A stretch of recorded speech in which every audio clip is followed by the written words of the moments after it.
ਅਸੀਂ ਤੇ ਜ਼ਿਮੀਂਦਾਰਾਂ ਨੂੰ ਮਸ਼ਵਰਾ ਹੈ ਹੀ ਦਿੰਨੇ ਆ ਕਿ ਤੁਸੀਂ 2 ਮਹੀਨੇ ਆਪਣਾ ਡੀਜ਼ਲ ਦਾ ਖਰਚਾ ਕੱਢ ਲਓ ਤੇ ਇਹਨੂੰ ਲਗਵਾ ਲਓ ਤੇ ਤੁਹਾਨੂੰ ਸਾਰੀ ਜ਼ਿੰਦਗੀ ਦਾ ਸੁੱਖ ਪਾ ਲਓ। ਇਹਦੇ ਦੂਸਰੇ ਨਾਲੋਂ ਲੈਦਾ ਇਸ ਵਜ੍ਹਾ ਤੋਂ ਆ ਕਿ ਦੂਸਰਾ 12 ਪਲੇਟਾਂ ਤੇ ਚੱਲਦਾ ਤੇ ਪਾਣੀ ਇੰਨਾ ਖਰਚਾ ਇਹਦੇ ਨਾਲੋਂ ਡਬਲ ਆ। ਅੱਛਾ ਤੇ ਇਹਦਾ ਖਰਚਾ ਉਹਦੇ ਨਾਲੋਂ ਅੱਧਾ ਤੇ ਪਾਣੀ ਹੋਣਾ ਹੀ ਆ। ਹਾਂਜੀ ਉਹਦੇ ਵਾਸਤੇ ਤੇ ਰੁਪਈਆ 80 ਹਜ਼ਾਰ ਰੁਪਇਆ ਇਨਵਰਟਰ ਵਾਸਤੇ ਵੀ ਖਰਚ ਕਰਨਾ। ਇਹਨੇ ਤੇ ਮੋਟਰ ਦੇ ਨਾਲ ਹੀ VFD ਲੱਗਦੀ ਵੀ ਹੈ ਇਹਦਾ ਇਨਵਰਟਰ ਜਿਹੜਾ। ਇਹ 20 ਕਿੱਲੇ ਪੈਲੀ ਹੈ ਜਿਹਨੂੰ ਸੈਰਾਬ ਕਰਦਾ ਪਿਆ ਤੇ ਅਲਹਮਦੁਲਿਲਾ ਤੀਸਰਾ ਪਾਣੀ ਸਟਾਰਟ ਕਰ ਦਿੱਤਾ ਗੰਦਮ ਨੂੰ। ਸਰ ਸਾਡਾ ਅੱਧਾ ਹੀ ਸੀਜ਼ਨ ਲੰਘਿਆ ਤੇ ਸਾਡੇ ਪੈਸੇ ਪੂਰੇ ਹੋ ਗਏ ਨੇ। 2 ਮਹੀਨਿਆਂ 'ਚ ਪੈਸੇ ਪੂਰੇ ਹੋ ਗਏ। ਅਸੀਂ ਇਸ ਤੋਂ ਪਹਿਲਾਂ ਡੀਜ਼ਲ ਫੂਕਦੇ ਰਹੇ ਹਾਂ ਤੇ ਸਾਡਾ ਦਿਲ ਨਹੀਂ ਸੀ ਕਰਦਾ ਰਿਹਾ ਕਿ ਪਾਣੀ ਲਾ ਲਈਏ।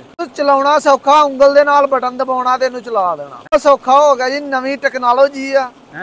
ਪੁਰਾਣਾ ਜ਼ਿਮੀਦਾਰ ਹੁਣ ਨਵਾਂ ਜ਼ਿਮੀਦਾਰ ਬਣ ਗਿਆ। ਉਹ ਸਾਰਾ ਦਿਨ ਜਿਹੜੇ ਲੋਕ ਨੇ ਉਹ ਪੀਟਰ ਨਾਲ ਜਿਹੜਾ ਨਾ ਉਹ ਜ਼ੋਰ ਕਰਦੇ ਰਹਿੰਦੇ ਸੀ ਤੇ ਪੀਟਰ ਚੱਲਦਾ ਨਹੀਂ ਰਿਹਾ, ਵਾਪਸ ਘਰ ਚਲੇ ਜਾਂਦੇ ਰਹੇ ਨੇ। ਹੁਣ ਆਉਂਦੇ ਨੇ ਸਾਫ਼ ਸੁਥਰੇ ਕੱਪੜੇ ਪਾ ਕੇ ਔਰ ਸਿਰਫ ਸਾਰੇ ਇੱਕ ਤਾਰ ਨੂੰ ਕਨੈਕਟ ਕਰਦੇ ਨੇ ਉਹਦੇ ਵਿੱਚ ਉਹ ਕਨੈਕਟਰ ਲਾਉਂਦੇ ਨੇ ਤੇ ਉਹਨਾਂ ਦਾ ਪਾਣੀ ਬਾਹਰ ਆ ਜਾਂਦਾ ਔਰ ਸਾਫ਼ ਸੁਥਰੇ ਸ਼ਾਮ ਨੂੰ ਆ ਕੇ ਬੰਦ ਕਰਦੇ ਨੇ, ਘਰ ਚਲੇ। ਹਰ ਬੰਦੇ ਦੀ ਜ਼ਰੂਰਤ ਹੈ, ਹਰ ਬੰਦਾ ਲਵਾਏ ਤੇ ਹਰ ਬੰਦਾ ਇਹ ਤੇ ਫਾਇਦਾ ਲਏ। ਪੈਸੇ ਮਾਸ਼ਾਅੱਲਾ ਅੱਗੇ ਸਾਡੀ 30 ਮਣ ਐਵਰੇਜ ਆਉਂਦੀ ਸੀ, 50 ਮਣ ਆਈ ਹੈ ਇਹਦੇ ਨਾਲ। ਫਸਲ ਬਾਜ਼ਾਰ ਹੈ ਜੀ, ਪਾਣੀ ਮਿਲਣਾ ਉਹਨੂੰ ਪੂਰਾ ਹੋਣਾ ਪਾਣੀ ਤੇ ਉਹਦੀ ਫਸਲ। ਇੱਕ ਸਰ ਪੈਸੇ ਦੀ ਜ਼ਿਮੀਂਦਾਰ ਦੀ ਬਹੁਤ ਜ਼ਿਆਦਾ ਬਚਤ ਹੈ। ਦੂਸਰਾ ਇਹ ਹੈ ਕਿ ਰਿਜ਼ਲਟ ਬਹੁਤ ਅੱਛਾ ਹੈ। ਹਾਂਜੀ 7 ਵਜੇ ਤੋਂ ਲੈ ਕੇ 4:30 ਵਜੇ 5 ਵਜੇ ਤੱਕ ਚੱਲਦੀ ਰਹਿੰਦੀ ਹੈ। अस्सलाम वालेकुम दोस्तों, अपना चैनल PK YouTube चैनल 'ਚ खुश आमदीद है दोस्तों। ਅੱਜ ਅਸੀਂ ਮੌਜੂਦ ਹਾਂ ਜੀ ਜ਼ਿਲ੍ਹਾ ਨਾਰੋਵਾਲ, ਤਹਿਸੀਲ ਸ਼ਕਰਗੜ੍ਹ, ਪਿੰਡ ਹੈ ਜੀ ਕੋਟ ਨੈਣਾ। ਨਵੀਂ ਟੈਕਨੋਲੋਜੀ ਪਾਕਿਸਤਾਨ ਦੇ ਵਿੱਚ ਆ ਗਈ ਹੈ ਜੀ। ਘੱਟ ਸੋਲਰ ਦੇ ਉੱਤੇ ਜ਼ਿਆਦਾ ਪਾਣੀ ਵਾਲੀ, ਯਾਨੀ ਕਿ ਆ ਚੈੱਕ ਕਰੋ 3 ਇੰਚ ਪਾਣੀ ਦੀ ਡਿਲੀਵਰੀ ਚੱਲਦੀ ਪਈ ਹੈ। ਪਿੱਛੇ ਹੈ ਜੀ 4 ਸੋਲਰ BLDC ਬੁਰਸ਼ਲੈਸ DC ਮੋਟਰ ਹੈ ਜੀ। ਘੱਟ ਕਰੰਟ ਦੇ ਉੱਤੇ ਜ਼ਿਆਦਾ ਪਾਣੀ ਕੱਢਣ ਵਾਲੀ, ਯਾਨੀ ਕਿ ਇਹਨੂੰ ਜ਼ਿਆਦਾ ਪਾਵਰ ਦੀ ਲੋੜ ਨਹੀਂ ਹੁੰਦੀ ਤੇ ਜ਼ਿਆਦਾ ਲੌਂਗ ਟਰਮ ਚੱਲਦੀ। ਬਾਕੀ ਇਲਾਕਾ ਮਕੀ ਸਾਡੇ ਨਾਲ ਮੌਜੂਦ ਨੇ, ਇਹਨਾਂ ਨਾਲ ਗੱਲਬਾਤ ਕਰਦੇ ਹਾਂ ਜੀ। ਇਹ ਜਿਹੜਾ ਇਹਨਾਂ ਲਗਵਾਇਆ 3 ਇੰਚ ਪਾਣੀ ਦੀ ਡਿਲੀਵਰੀ ਚੱਲਦੀ ਪਈ ਹੈ। ਪਿੱਛੇ 4 ਸੋਲਰ ਪੈਨਲ ਵਾਲਾ ਜਿਹੜਾ ਸਿਸਟਮ ਲਗਵਾਇਆ। अस्सलाम वालेकुम जी। ਵਾਲੇਕੁਮ ਸਲਾਮ। ਕੀ ਹਾਲ ਭਾਜੀ, ਠੀਕ ਠਾਕ ਹੋ? ਸਰ ਅੱਲਾ ਦਾ ਸ਼ੁਕਰ, ਠੀਕ ਆਪ ਸੁਣਾਓ। ਭਾਈ ਨੇ ਕਿਹੜਾ ਇਲਾਕਾ ਯਾਰ ਦੱਸੋ ਯਾਰ। ਸਰ ਇਹ ਤਹਿਸੀਲ ਸ਼ਕਰਗੜ੍ਹ ਦੇ ਵਿੱਚ ਕੋਟ ਨੈਣਾ ਜੀ ਏਰੀਆ, ਉਹਦੇ ਅੱਗੇ ਅਸੀਂ ਇੱਕ ਪਿੰਡ ਦੇ ਵਿੱਚ ਮੌਜੂਦ ਆ, ਬਿਲਕੁਲ ਬਾਰਡਰ ਏਰੀਆ ਦੇ ਉੱਤੇ ਹਾਜੀਪੁਰ ਜੀ ਪਿੰਡ ਦਾ ਨਾਂ।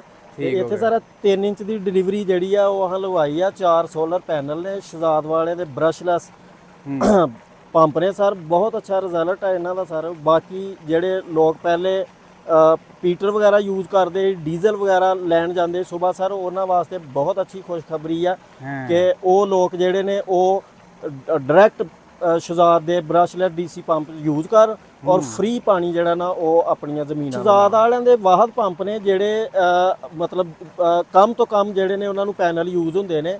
ਇਹਦਾ 5 ਇੰਚ ਦਾ ਪਾਣੀ ਜਿਹੜਾ ਉਹ ਸਿਰਫ ਔਰ ਸਿਰਫ 8 ਸੋਲਰ ਪੈਨਲਾਂ ਤੇ ਚੱਲਦਾ। ਬਾਕੀ ਜਿਹੜੀਆਂ ਲੋਕਲ ਮੋਟਰਾਂ ਵਗੈਰਾ ਲੋਕ ਯੂਜ਼ ਕਰਦੇ ਨੇ ਉਹਨਾਂ ਦਾ ਜਿਹੜਾ 5 ਇੰਚ ਪਾਣੀ ਆ 16 ਤੋਂ 17 ਪਲੇਟਾਂ ਤੇ ਉਹ ਪਾਣੀ ਨਿਕਲਦਾ। ਇੱਕ ਤਾਂ ਸਰ ਪੈਸੇ ਦੀ ਜ਼ਿਮੀਂਦਾਰ ਦੀ ਬਹੁਤ ਜ਼ਿਆਦਾ ਬਚਤ ਹੈ। ਦੂਸਰਾ ਇਹ ਹੈ ਕਿ ਰਿਜ਼ਲਟ ਬਹੁਤ ਅੱਛਾ ਇਹਦਾ ਸਰ। ਬਿਲਕੁਲ। ਤੇ ਇਹ ਭਾਜੀ ਦੂਸਰੇ ਨਾਲ ਤੁਸੀਂ ਦੱਸਿਆ ਕਿ ਉਹਨਾਂ ਇਨਵਰਟਰ ਲੈਦਾ ਲੈਣਾ ਪੈਂਦਾ ਹੈ। ਹਾਂਜੀ ਸਰ, ਜਿਹੜੀ ਆਮ ਮੋਟਰ ਕੋਈ ਬੰਦਾ ਸ਼ਹਜ਼ਾਦ ਦੇ ਇਲਾਵਾ ਯੂਜ਼ ਕਰਦਾ ਉਹ ਮੋਟਰ ਨੂੰ ਸਰ VFD ਅਲੱਗਾ ਤੋਂ ਯੂਜ਼ ਕਰਨੀ ਪੈਂਦੀ ਹੈ। ਉਹ ਵੀ ਜ਼ਿਮੀਂਦਾਰ ਦਾ 70 ਤੋਂ 80 ਹਜ਼ਾਰ ਰੁਪਏ ਜਿਹੜਾ ਨਾ ਉਹਦੀ ਬਚਤ ਹੋ ਜਾਂਦੀ ਹੈ। ਤੇ ਇਹਦੇ ਨਾਲ ਕੰਟਰੋਲਰ ਕੰਪਨੀ ਖੁਦ ਹੀ ਆਪਣਾ ਸ਼ਹਜ਼ਾਦ ਵਾਲੇ ਦੇ ਰਹੇ ਹੁੰਦੇ ਨੇ, ਜਿਹੜਾ ਜ਼ਿਮੀਂਦਾਰ ਨੂੰ ਉਹ ਵੀ ਅਲੱਗਾ ਤੋਂ ਖਰੀਦਣਾ ਨਹੀਂ ਪੈਂਦਾ। ਹਾਂਜੀ। ਤੇ ਇਹ ਭਾਜੀ ਅਗਰ 3 ਇੰਚ ਅਸੀਂ ਡਿਲੀਵਰੀ ਲੈਨੇ ਆ, ਇਹ ਪਾਣੀ ਮੋਟਰ ਲਾਈਏ, ਇਹਦੇ ਲਈ ਕਿਹੜੀ ਮੋਟਰ ਲੱਗਦੀ ਹੈ? ਇਹ ਸਰ ਸ਼ਹਜ਼ਾਦ ਮੋਟਰ ਇਹਦੇ ਚ 1500 ਵਾਟ ਵਾਲੀ ਯੂਜ਼ ਹੁੰਦੀ ਆ ਜੀ ਤੇ 4 ਪੈਨਲ ਸਿਰਫ ਇਹਦੇ ਤੇ ਯੂਜ਼ ਹੁੰਦੇ ਨੇ ਸਰ। 1500 ਵਾਟ ਅਸੀਂ ਪੂਰਾ ਕਰਨਾ 3 ਇੰਚ ਪਾਣੀ ਦੇ ਵਿੱਚ ਡਿਲੀਵਰੀ ਦੇ ਵਿੱਚ ਹੈ ਜੀ। ਤੇ ਇਹਦੇ ਵਿੱਚ 5 ਇੰਚ ਵੀ ਹੈ, ਉਹਦੇ ਵਾਸਤੇ 3000 ਵਾਟ ਚਾਹੀਦਾ। ਬਿਲਕੁਲ ਸਰ। ਜਦਕਿ ਅਸੀਂ ਜਿਹੜਾ ਆਮ ਚੱਲਦਾ ਵਾ ਉਹਦੇ ਵਾਸਤੇ 3000 ਵਾਟ ਚਾਹੀਦਾ ਤੁਹਾਨੂੰ 3 ਇੰਚ ਡਿਲੀਵਰੀ ਵਾਸਤੇ। ਇੰਜੀ ਗੱਲ ਇਲਾਕਾ ਮਕੀਨ ਦੇਖ ਕੇ ਪਹਿਲੇ ਅਸੀਂ ਕੋਈ 2 ਮਹੀਨੇ ਪਹਿਲੇ ਇੱਕ ਪੰਪ ਲਗਵਾਇਆ ਤੇ ਹੁਣ ਇਲਾਕਾ ਮਕੀਨ ਇੰਨੇ ਖੁਸ਼ ਨੇ। ਉਹ ਸਾਡੇ ਕੋਲ ਤਕਰੀਬਨ ਸ਼ਹਜ਼ਾਦ ਪੰਪ ਦੀ ਡਿਮਾਂਡ ਪੂਰੀ ਨਹੀਂ ਹੋ ਰਹੀ, ਡਿਮਾਂਡ ਬਹੁਤ ਜ਼ਿਆਦਾ ਔਰ ਸਾਡੇ ਕੋਲ ਮਾਲ ਕੰਪਨੀ ਦਾ ਜਿਹੜਾ ਨਾ ਉਹ ਸ਼ਾਰਟ ਹੋ ਗਿਆ ਆ। ਇੰਨੀ ਜ਼ਿਆਦਾ ਡਿਮਾਂਡ ਹੈ, ਬਹੁਤ ਜ਼ਿਆਦਾ ਲੋਕ ਵਿਜ਼ਿਟ ਕਰ ਰਹੇ ਨੇ ਔਰ ਬਹੁਤ ਜ਼ਿਮੀਂਦਾਰ ਖੁਸ਼ ਹੈ ਇਸ ਪੰਪ ਤੋਂ। ਠੀਕ ਹੋ ਗਿਆ। ਇਹ ਭਾਜੀ ਆਪਣੇ ਇਲਾਕੇ ਵਿੱਚ ਕਦੋਂ ਲਵਾਇਆ ਤੁਸੀਂ ਸਭ ਤੋਂ ਪਹਿਲਾ ਪੰਪ?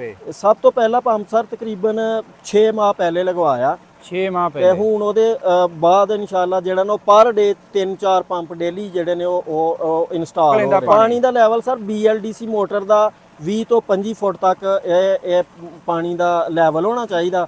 ਅਗਰ ਜਿੱਥੇ ਪਾਣੀ ਦਾ ਗਹਿਰਾ ਲੈਵਲ ਆ ਉੱਥੇ ਸਾਡੀਆਂ ਜਿਹੜੀਆਂ ਨੇ ਉਹ ਸ਼ਹਜ਼ਾਦ ਦੀਆਂ ਤਕਰੀਬਨ ਸਬਮਰਸੀਬਲ ਪੰਪ ਯੂਜ਼ ਹੋ ਜਾਂਦੇ ਨੇ ਠੀਕ ਹੋ ਜਿਹੜੇ ਬੋਰ ਦੇ ਅੰਦਰ ਚਲੇ ਜਾਂਦੇ ਨੇ, ਜਿਨ੍ਹਾਂ ਲੋਕਾਂ ਦਾ 100-150 ਫੁੱਟ ਗਹਿਰਾ ਤਕਰੀਬਨ 11 ਤੋਂ ਬਾਅਦ ਜਿਹੜਾ ਉਹ ਸ਼ਾਮ 4 ਵਜੇ ਤੱਕ ਫੁੱਲ ਪੀਕ ਤੇ ਬਹੁਤ ਜ਼ਿਆਦਾ ਪ੍ਰੈਸ਼ਰ ਹੁੰਦਾ ਸਵੇਰ, ਕਿਉਂਕਿ ਹੁਣ ਸਰਦੀਆਂ ਨੇ ਤੇ ਸਰਦੀਆਂ ਦੇ ਵਿੱਚ ਅਜੇ ਨਹੀਂ ਹੈ ਉਸ ਲੈਵਲ ਦੀ ਜਿਹੜੀ ਆ ਉਹ ਤਪਸ਼ ਨਹੀਂ ਹੈ। ਤੇ ਜਦੋਂ ਗਰਮੀਆਂ ਸਟਾਰਟ ਹੋ ਜਾਣੀਆਂ ਤੇ ਫਿਰ ਸਵੇਰ 6 ਵਜੇ ਤੋਂ ਲੈ ਕੇ 5 ਵਜੇ ਇਹ ਪੰਪ ਸਟਾਰਟ ਹੋ ਜਾਏਗਾ ਔਰ ਸ਼ਾਮ ਤੱਕ ਤਕਰੀਬਨ ਫ੍ਰੀ ਜਿਹੜਾ ਨਾ ਉਹ ਕੰਮ ਕਰੇਗਾ। ਫ੍ਰੀ ਪਾਣੀ ਮਿਲੇਗਾ ਤੇ ਭਾਈ ਕੋਈ ਤੁਹਾਨੂੰ ਲੈਟ ਬੱਤੀ ਦੀ ਲੋੜ ਕੋਈ ਨਹੀਂ, ਨਾ ਡੀਜ਼ਲ ਨਹੀਂ। ਤੇ ਪਹਿਲਾਂ ਭਾਈ ਬੰਦਿਆਂ ਨੇ ਸਵੇਰੇ ਸਵੇਰੇ ਜਾ ਕੇ ਡੀਜ਼ਲ ਲੈਣ ਜਾਣਾ, ਘੇੜਾ ਦੇਣਾ ਤੇ ਮੂੰਹ ਕਾਲੇ ਹੋ ਜਾਣੇ। ਹਾਂਜੀ ਸਰ, ਉਹ ਸਾਰਾ ਦਿਨ ਜਿਹੜੇ ਲੋਕ ਨੇ ਉਹ ਪੀਟਰ ਨਾਲ ਜਿਹੜਾ ਨਾ ਉਹ ਜ਼ੋਰ ਕਰਦੇ ਰਹਿੰਦੇ ਸੀ ਤੇ ਪੀਟਰ ਚੱਲਦਾ ਨਹੀਂ ਰਿਹਾ, ਵਾਪਸ ਘਰ ਚਲੇ ਜਾਂਦੇ ਰਹੇ ਨੇ।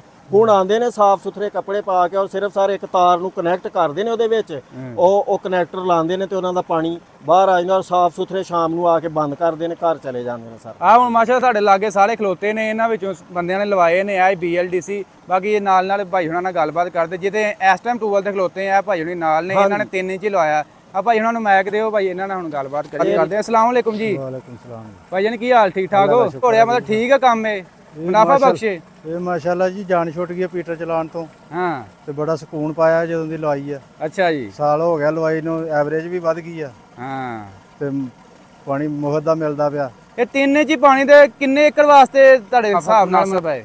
ਇਹ ਤਕਰੀਬਨ ਮੇਰੇ ਕੋਲ 5 ਏਕੜ ਪੈਲੀ ਹੈ ਜਿਹੜੀ ਇਹਦੇ ਤੇ ਚੱਲ ਰਹੀ ਹੈ, ਭਰ ਰਹੀ ਹੈ। ਅੱਛਾ, ਕਿਹੜੀ ਇਹ ਮੂੰਜੀ ਦੇ ਗੰਦਮ ਕਰਦੇ ਕਾਸ਼? ਮੂੰਜੀ ਗੰਦਮ ਹੈ, ਸਬਜ਼ੀਆਂ ਵਗੈਰਾ ਸਾਰੇ ਲਾਣੇ, ਕੰਮ ਪੂਰਾ ਰੈਡੀ ਹੈ ਮੇਰਾ, ਹਾਂ, ਇਹ ਮੁਕੰਮਲ ਹੋ ਜਾਂਦਾ ਪਾਣੀ। ਤੇ ਜਿਹੜੇ ਜ਼ਿਮੀਂਦਾਰ ਨੇ ਅਜੇ ਤੱਕ ਸੋਲਰ ਨਹੀਂ ਲਵਾਇਆ, ਅਗਰ ਸੋਲਰ ਲਵਾਇਆ ਹੀ ਨਹੀਂ ਅਜੇ ਤੱਕ ਉਹਨਾਂ ਨੇ, ਇਹ ਹਰ ਬੰਦੇ ਦੀ ਜ਼ਰੂਰਤ ਹੈ, ਹਰ ਬੰਦਾ ਲਵਾਏ, ਹਾਂ, ਤੇ ਹਰ ਬੰਦਾ ਇਹ ਤੇ ਫਾਇਦਾ ਲਏ। ਠੀਕ ਹੋ ਗਿਆ। ਇਹ ਬਹੁਤ ਅੱਛੀ ਚੀਜ਼ ਆ। ਤੁਸੀਂ ਦੱਸਿਆ ਕਿ ਸਾਲ ਹੋਇਆ ਤੁਹਾਨੂੰ ਅਜੇ ਲਵਾਇਆ ਨੂੰ, ਤੇ ਪੈਸੇ ਪੂਰੇ ਹੋ ਗਏ ਤੁਹਾਡੇ ਜਿੰਨੇ ਲਵਾਏ ਤੁਹਾਨੂੰ ਇਹਦੇ ਤੇ? ਪੈਸੇ ਮਾਸ਼ਾਅੱਲਾ ਅੱਗੇ ਸਾਡੀ 30 ਮਣ ਐਵਰੇਜ ਆਂਦੀ ਸੀ, ਆਕਾ 50 ਮਣ ਆਈ ਹੈ ਇਹਦੇ ਨਾਲ। ਅੱਛਾ, ਇਹਨੇ 20 ਮਣ ਦਾ ਫਰਕ ਹੈ ਮੂੰਜੀ ਦੀ। ਅੱਛਾ, ਤੇ ਫਸਲ ਦੀ ਐਵਰੇਜ ਵੀ ਵੱਧ ਗਈ ਇਹਦੇ ਨਾਲ? ਫਸਲ ਬਾਜ਼ਾਰ ਹੈ ਜੀ, ਪਾਣੀ ਮਿਲਣਾ ਉਹਨੂੰ ਪੂਰਾ ਹੋਣਾ ਪਾਣੀ ਤੇ ਉਹਦੀ ਫਸਲ। ਹਾਂ, ਇਹ ਗੱਲ ਹੈ। ਤੇ ਕਣਕ ਦਾ ਹੁਣ ਰਿਜ਼ਲਟ ਆਏਗਾ ਤੇ ਫਿਰ ਪਤਾ ਚੱਲੇਗਾ। ਇੰਜੀ ਗੱਲ ਹੈ, ਕਿਉਂਕਿ ਹੁਣ ਇੱਕ ਦਫਾ ਤੁਸੀਂ ਖਰਚਾ ਕਰ ਲਿਆ ਸੀ, ਤੁਸੀਂ ਤਕਰੀਬਨ ਦੱਸਿਆ ਸਾਲ ਹੋਇਆ ਇਹ ਲਵਾਇਆ ਨੂੰ। ਹਾਂਜੀ, ਤੇ ਉਦੋਂ ਤੇ ਪਲੇਟਾਂ ਬਹੁਤ ਮਹਿੰਗੀਆਂ, ਹੁਣ ਤੇ ਪਲੇਟਾਂ ਵੀ ਅੱਧੀਆਂ ਕੀਮਤ ਦੀਆਂ ਹੋ ਗਈਆਂ। ਅੱਧ ਚ ਆ ਗਿਆ ਕੰਮ, ਜਿੱਥੇ ਪਹਿਲਾਂ 50,000 ਦੀ ਪਲੇਟ ਹੀ ਹੁਣ ਹੋ ਗਈ 15,000 ਦੀ, ਅੱਧੇ ਨਾਲ ਵੀ ਥੱਲੇ ਹੋ ਗਿਆ ਭਾਈ ਕੰਮ। ਬਹੁਤ ਜ਼ਿਆਦਾ ਫਰਕ ਪੈ ਗਿਆ। ਤੇ ਬਾਕੀ ਦੋਸਤੋ ਇਹ ਜੀ BLDC ਮੋਟਰ ਸ਼ਹਜ਼ਾਦ ਪੰਪ ਵਾਲਿਆਂ ਨੇ ਮੁਤਾਰਫ ਕਰਵਾਈ ਹੈ, ਤੇ ਯਾਨੀ ਕਿ ਅੱਧੇ ਖਰਚੇ ਨਾਲ ਜਿੱਥੇ ਤੁਹਾਡੀਆਂ 16 ਪਲੇਟਾਂ ਨਾਲ ਲੱਗਦਾ ਸੀ ਉਹਨਾਂ ਪਾਣੀ ਨਿਕਲਦਾ ਸੀ। ਇਹ ਭਾਜੀ BLDC ਨਵੀਂ ਟੈਕਨੋਲੋਜੀ ਪਾਕਿਸਤਾਨ ਦੇ ਵਿੱਚ ਆ ਗਈ ਹੈ, ਇਹ ਉੱਥੇ 8 ਪਲੇਟਾਂ ਨਾਲ ਤੁਹਾਨੂੰ ਯਾਨੀ ਕਿ ਉਹਨਾਂ ਪਾਣੀ ਕੱਢ ਕੇ ਦੇਗੀ। ਆ ਸਾਡੇ ਪਿੱਛੇ ਚੱਲਦਾ ਪਿਆ 3 ਇੰਚ ਹੀ ਪਾਣੀ ਵਾਲਾ ਡਿਲੀਵਰੀ ਯਾਰ ਵੀ ਟਾਈਮ ਨਾਲ ਸਟਾਰਟ ਹੋ ਜਾਂਦਾ, ਪੂਰਾ ਪਾਣੀ ਕਰ ਜਾਂਦੀ ਆ। ਮਤਲਬ ਜੇ ਤੁਸੀਂ ਸਵੇਰ 6 ਵਜੇ ਕੰਮ ਸ਼ੁਰੂ ਹੋ ਜਾਂਦਾ 4 ਦਾ? ਹਾਂਜੀ, 7 ਵਜੇ ਤੋਂ ਲੈ ਕੇ 4:30 ਵਜੇ 5 ਵਜੇ ਤੱਕ ਚੱਲਦੀ ਰਹਿੰਦੀ ਹੈ। ਇਹ ਸਵੇਰ 7 ਵਜੇ ਚਲਾਉਣਾ, ਸ਼ਾਮ 4-5 ਵਜੇ ਤੱਕ ਚਲਾਈ ਰੱਖਣਾ। ਚਲਾਈ ਰੱਖਣਾ, ਪੂਰਾ ਪਾਣੀ ਕੱਢ ਦੇ। ਤੇ ਗਰਮੀਆਂ 'ਚ ਤੇ ਫਿਰ 6-7 ਵਜੇ ਤੱਕ ਵੀ ਚੱਲਦਾ ਜਾਂਦਾ ਸ਼ਾਮ ਨੂੰ, ਸ਼ਾਮ ਤੱਕ। ਤੇ ਬਾਕੀ ਦੋਸਤੋ ਇਹ ਜੀ ਤੁਹਾਨੂੰ ਵੀਡੀਓ ਬਣਾਉਣ ਦਾ ਮਕਸਦ ਇਹ ਕਿ ਤੁਹਾਡੇ ਜ਼ਿਮੀਂਦਾਰ ਤੱਕ ਦਿਖਾਈਏ ਕਿ BLDC ਸ਼ਹਜ਼ਾਦ ਪੰਪ ਵਾਲੇ ਪਾਕਿਸਤਾਨ ਦੇ ਵਿੱਚ ਇਹ ਮੁਤਾਰਫ ਕਰਵਾਏ। ਬਾਕੀ ਦੋਸਤੋ ਵੀਡੀਓ ਅੱਜ ਦੀ ਅੱਛੀ ਲੱਗੀ ਲਾਈਕ ਸ਼ੇਅਰ ਕਰਨੀ ਹੈ, ਤੇ ਮੈਂ ਤੁਹਾਡਾ ਹਫ਼ਤਾ ਨੰਬਰ ਤੁਹਾਡੇ ਨਾਲ ਸ਼ੇਅਰ ਕਰ ਦਾਂਗਾ। ਅਗਰ ਕਿਸੇ ਜ਼ਿਮੀਂਦਾਰ ਦੋਸਤ ਨੇ BLDC ਇਹ ਪੰਪ ਲਗਵਾਉਣਾ ਹੈ, ਉਹ ਐਸੇ ਦਿਏ ਗਏ ਥੱਲੇ ਨੰਬਰ ਤੇ ਰਾਬਤਾ ਕਰ ਸਕਦਾ ਹੈ, ਸ਼ਹਜ਼ਾਦ ਪੰਪ। ਤੇ ਵੀਡੀਓ ਦੋਸਤੋ ਅੱਜ ਦੀ ਅੱਛੀ ਲੱਗੀ ਲਾਈਕ ਸ਼ੇਅਰ ਕਰ ਦੇਣੀ। ਇੰਸ਼ਾਅੱਲਾ ਮਿਲਾਂਗੇ ਨੈਕਸਟ ਵੀਡੀਓ 'ਚ। ਓਕੇ ਜੀ, ਅੱਲਾ ਹਾਫਿਜ਼।